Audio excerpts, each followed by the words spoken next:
Well, howdy diddly dandy there, chums. It is I, Captain of the Steves, and today, chums, I want to talk a little bit about No Man's Sky. Now, I did a video the other day. I did a little mock-up trailer. If you haven't seen that video, go hit it up. It's up there. I put it as the end card as well, so it makes it easier to find as soon as this video ends. But basically, I feel that there might be another update coming this year. And you're probably thinking, Captain Steve, hold your horses. Corvettes was freaking insanely big. The whole Voyagers update was insane. And you're insane for suggesting that we might get another update this year. Well, I think I might have some evidences as to why there might be another update this year. So here we go, people. Let's jump on over to the Tinterweb. Chicka-pow-pow, chicka-boom-boom. Here I am over on the Tinterweb. So I put, we have had 3 expeditions this year. Expedition 17 Titan, which sort of launched in February. Now, February is still classed as a winter when it comes to seasonal months. Then we had the Relics expedition that fell in the spring, and then we've had the Corvettes expedition, which launched in the summer. And it takes us into the fall, though, because we're now currently in the fall. So we moved over into fall, I believe, September 23rd, if you go by the equinoxes, which is where I kind of position how things work. I know time zones, places in the world, and all that sort of shenanigans, and the meridian of the sun and all that. But yeah, anyway, I'm going by UK time zones, UK seasons, because Hello Games is based in the UK. And they've said that the expeditions will be seasonal. And a lot of people are saying, well, that doesn't mean that they're actually seasonal. Well, I kind of feel that it does. Okay, so if you disagree with that, that's just us tending to disagree. We're all allowed opinions. Right, okay. Year on year, we often have 4 expeditions. And from late November to February, they often do the reduxes of those expeditions. So if I click on 2024, for example, go to site. I've actually got it open in the tab here. So November 27th in 2024, you can see here there was actually 5 expeditions. And the reason that there was 5 expeditions is in 2023, we actually got given 3 expeditions. However, they threw in cartographers as a bonus to give you the golden vector. They fell 1 short of delivering 4 expeditions in 2023, and then that carried over into 2024. They put out Worlds Part 1, and yeah, it all moved. And everything inside the Quicksilver store all moved as well and all got renumbered. It was a little bit of a weird year, 2023. But anyway, 2024 put them back on schedule and back in check, but they did have 1 additional expedition carried over, which went live fairly early in 2024. But anyways, people, anyways, I kind of feel that 2025, we should be back into the normal schedule of 4 expeditions in a year and then presented. I mean, they could quite easily do what they did in 2023, give us 3 expeditions, then give us a noteworthy one from the past. But if they were to do that in 2024, I don't think they would have put out 5 new expeditions to get them back in check, because the next expedition is going to be Expedition 20, and it's a nice rounded number for the year that they've been running it for. Okay, so I kind of feel that if you can follow patterns, there is a good chance that we might get a 4th expedition this year. It doesn't mean that we're going to get a massive update. It means that we might get maybe a small update that contains some polish, maybe a little bit of lore, but alongside maybe another expedition. I'm thinking something about the size of Cursed in a roundabout way. But I am hoping it's a little bit more than that, considering that we've had this whole Void Mother story arc that was broken into 4 pieces, and Hello Games says this is going to be 1 of 4 parts, and we know that we've had 3 parts because inside of the notes that he puts on Twitter, it shows that there's been so many parts. I think I've actually got a PNG saved somewhere. If I have, I'll put it on the screen now so you can actually see what I'm on about when it comes to this ARG type stuff inside a game and a 4-part arc. So there was like Singularity, Echoes, and another one that I always forget that sort of brings this together. But it's all to do with the Void Mother coming into game. We've also had, the station overrides being hinted about, the whole station cores changing in the way that they're designed and shown. I mean, those life rafts that the actual autophage are in, that are crash landed at the autophage camps, are the old station core shells. And that's what they call a life raft.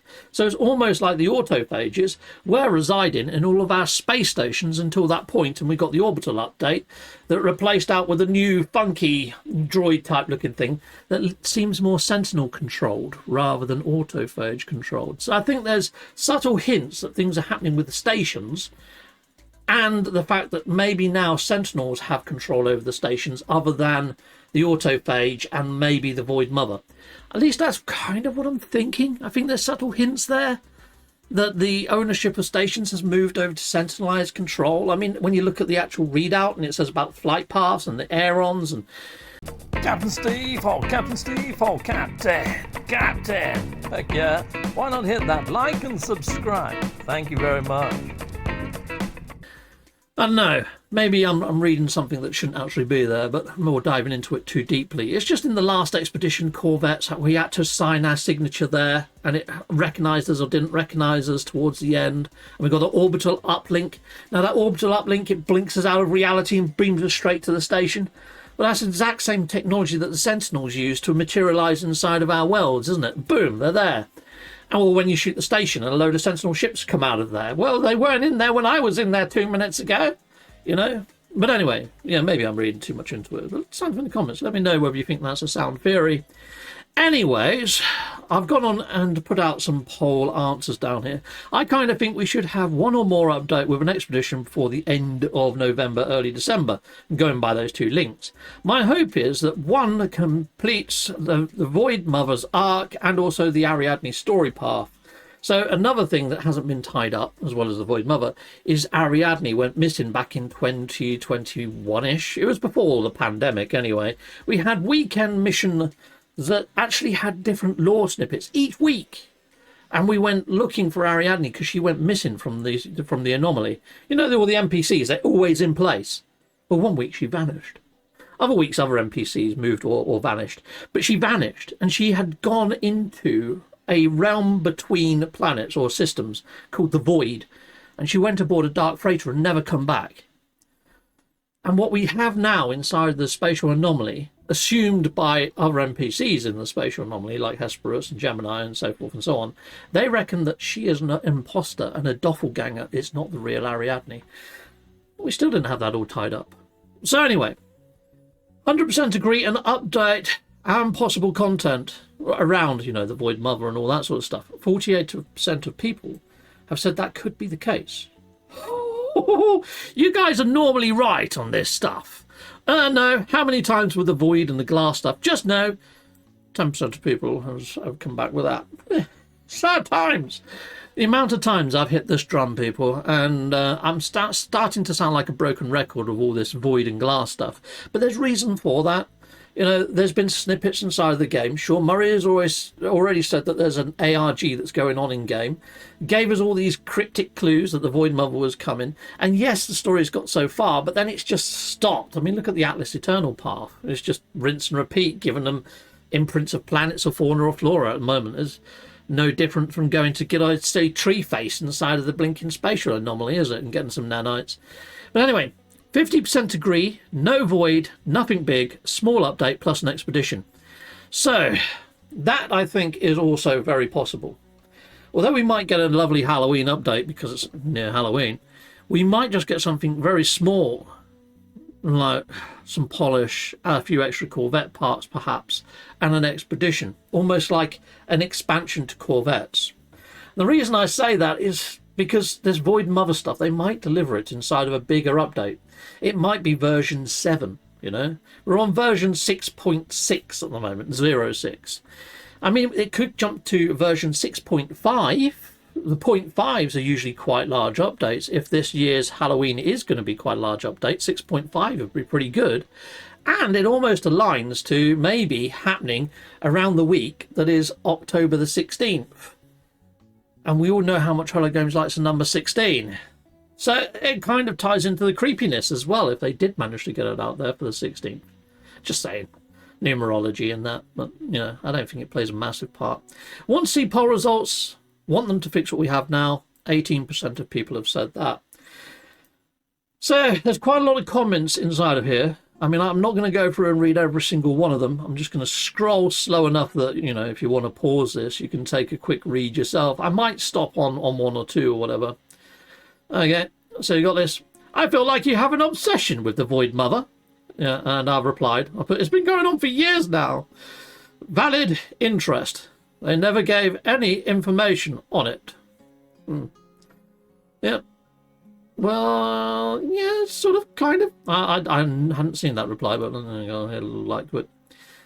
I mean, I have put the screenshot on the screen, hopefully, by now. So you've seen Sean Murray saying that there's going to be this 4-part arc, and there's an internal game ARG. So, yeah, they have actually said stuff on it. And even in patch notes, they've actually mentioned this is another in-game thing. And in some of the screenshots used, there were some hidden messages as well inside of the actual patch notes. So, yeah. Yeah, I think they need to dial back on the content updates and put heavy focus on fixing bugs and broken things. Well, there was an option for that retro above, you know, the last one, you know. But yeah, it's nice that you've chimed in and left a comment as well. I do feel an update should be coming, but have given up on any thoughts of the void, etc. Yeah, if they do bring out the void or the realm of glass, it's been a long time coming. But you've got to think they have given us things like laylaps from the lore, and other things from the lore have been materialised into game in time. So I'd like to hope that we might see them. Oh yeah, let's click there. Lovely jubbly. Right. Oh, got a couple. Got a few here. I'd say glass, but big update to kick off 2026. Yeah, so that's what I was getting at with the whole 7.0. It might be the big summer update of next year to bring in the Void Mother. Just if it's groundbreaking and it shifts the paradigm shift of how planets are shown and what we do inside a game, then yeah, it could be one. Yeah. Avenging Angel. I just want them to officially address the Switch 1 situation. I've got 2 more tabs open up here.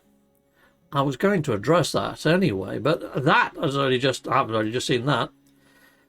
Okay, it's a miracle the game is even on Switch. Yeah, very true. Yeah.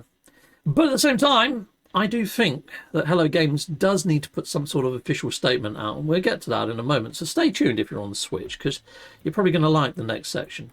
Settlements are still bugged. Corvettes are still bugged. Fix what we already have, says Jason. Yeah. Okay, right. Well, let's jump on over to those tabs, and let's get into this Nintendo Switch stuff. So if you go over to the Hello Games' actual website for No Man's Sky, you've got this lovely trailer of the Voyagers update. And down here it says buy now on, and it's got all the platforms you can buy it on. It's got a Nintendo Switch 2 icon down there, but it's also got Nintendo Switch 1. Now, if you're seeing this trailer for all these lovely Corvettes, I mean, look, there's a Corvette. There's an inside a Corvette. I mean, yes, you can see that it's got multiplayer there, and we know the Nintendo Switch doesn't have multiplayer. But this would suggest that you're definitely going to be getting the Corvettes, and even hints that you might even get multiplayer on the Nintendo Switch. Because if it's not available, then why put it there? This is like, maybe like, you know, the movie Terminator coming back out, like back in the 80s or whatever, and saying buy it now, and it's got a button down here for like VHS or Betamax, and you click Betamax and you end up with RoboCop.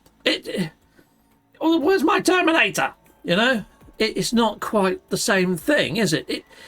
Does it amount to false advertising just having it here?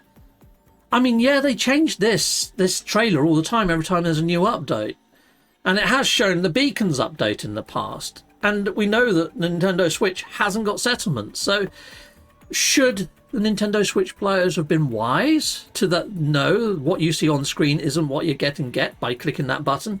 Perhaps you can make that argument. But when you go over to the release log and you see Voyagers update, create your own colossal, fully furnished, completely bespoke Corvette-class starship in No Man's Sky Voyagers and invite your friends aboard. Introduce them, blah, blah, blah, blah, blah, blah, blah, blah, blah. Well, look at what platforms it's available for. Nintendo Switch 1-2. You'd think that it's definitely Nintendo Switch 1 and 2, especially since they've got the same thing for Xbox Series X and S, wouldn't you? If I was a Nintendo Switch 1 player, I'd be like, oh my god, Hello Games has just worked out how to get multiplayer to work. And not only that, Corvettes. I can now get a Corvette. Right, well, I'm going to be buying that. Heck yes, I'm going to be buying that. I haven't been buying it for the Switch 1 because they didn't have all this stuff before, but now it has. Heck yeah. That's what you would think, right? I can see why Nintendo Switch players would like some clarification. I mean, it wouldn't take much to adjust this graphic and just take out the Nintendo Switch 1 and just have Nintendo Switch 2 there. In fact, I'm fairly sure I've seen that graphic before. Yeah, look, you got Nintendo Switch there. So they could just make one that... I mean, they've done the same with the Beacons update. Oh, they've done the same with the Beacons update. They've done the same. I really feel bad for the Switch players right now, people. I really do. So, yeah, I have to agree. I think there should be some sort of official statement from Hello Games just to let those on Switch know whether they're ever going to get any of these additional features. And I think just a little bit of clarity around that would go a long way in keeping them on board. But not only that, a lot of Nintendo Switch players are contemplating, do they make that financial leap and get themselves a Nintendo Switch 2? Just troubles me, though, that what happens if a little bit further down the line that Hello Games implement something, bringing it from the future back into the past from Light No Fire, and it's too heavy for the likes of, say, maybe the old PlayStation 4, or even the Xbox Series S, or even the Nintendo Switch 2. And then we end up with this versional divide with no official statement from Hello Games. I think this could be a very good learning mechanism from Hello Games and exactly how they pitch things. I mean, even at the top of the patch notes, they could just say, this is currently not available for Nintendo Switch, but we're working to make it happen for Nintendo Switch. Please bear with us. Or they could just turn around and say, look, Nintendo Switch has not got all these features, and list the features that it doesn't have. Because, yes, they still got the update. They still got the update number. They installed the update. They got fudging nothing. They got no Corvettes, no multiplayer, nothing that's inside of all that, oh, you build yourself a lovely Corvette. None of that. And I've seen a couple of Nintendo Switch content creators, a chap I believe over in Spain or somewhere. I just watched his content the other day. Very good video. And he was pointing out just how upset his Switch community is. His whole channel is dedicated to Nintendo Switch, just the Switch, not the Switch 2, just the Switch. And he was saying that this is really poor communication from Hello Games. And you know what? I have to agree in this instance, because everything on the website and everything that's been put out there would suggest that Nintendo Switch players have now got the level playing field with Switch 2 and everybody else, going by, I know, very simple graphics, but at the same time, it doesn't take much to put in a little bit of a statement, a little bit of a caveat to say what it hasn't got, you know? But anyway, people, enough of that. I think we might see another update for No Man's Sky this year that delivers in, at the very least, another expedition. And then I think that we're going to see the Reduxes happening either late November or early December. And that's my news pretty much for the rest of the year. I think in between now and late November, we're going to see another update to No Man's Sky that delivers in another expedition. And the reason why I think it's going to happen in the next week or so, or the next 2 weeks, is because whatever expedition they put in, they like to make them last for 6 weeks. So if they put something in tail end of October, and it needs to end for the tail end of November or early December, they have to fit it in with inside of this window, unless they limit the runtime of this next expedition and maybe make it 4 weeks and make the expedition a little bit more compact and concise and easier to run. If they are to put out a small update, I think it's going to be an addition to Corvettes and give us a bit of extra parts for our Corvettes and maybe a little bit more lore around using the Corvettes, and maybe brush up a lot of the elements inside the game to make Corvettes a little bit more user-friendly with the universe. Maybe a little bit of an overhaul to the stations, the spatial anomaly, ground buildings like the Colossal Archive, trading posts, things like that to make the Corvettes fit more seamlessly into the game. I think they could do an update that improves all of that, along with another expedition revolving around and using the Corvettes. So I think it could be that, and if it's not that, then I'm really hoping it's got something to do with Ariadne, the Void Mother, the Realm of Glass, and the Void, and something really big and creepy for this time of year and this season. So they're my two things that I think could happen. either a Corvettes expansion or a Halloween update. That's what I'm going for, both with or coupled with an expedition. Now, it could be that they could do one or the other, and then as the expedition do the opposite thing. It's like if they did do a Corvettes expansion as the main update, the expedition could be the Ariadne story path, couldn't it? Or a little bit more of the Void Mother. Or if they do a Halloween update, the expedition could be about Corvettes and the expansion thereon of Corvettes, and whatever they put into the expedition could be carried over into the game, and we could be using the expedition as a test bed for all those new features and how the Corvettes fit into the universe. Let me know what you think in the comments, people. I do like reading your comments. I do try to hit a like and a heart on every single one of them at the very least, and as and when I can, I even respond to comments and questions, especially to my members and backers. They've got little icons next to their names, so I know. And I usually try my best to respond to them at the very least. And also there's a filter for members. Sadly, it doesn't have a filter for those that back me over on Patreon, but I do have a pretty good memory of who backs me on Patreon, and I try to respond to their comments as well. Till next time, people, salutamondo, goodbye, goodbye, and goodbye again.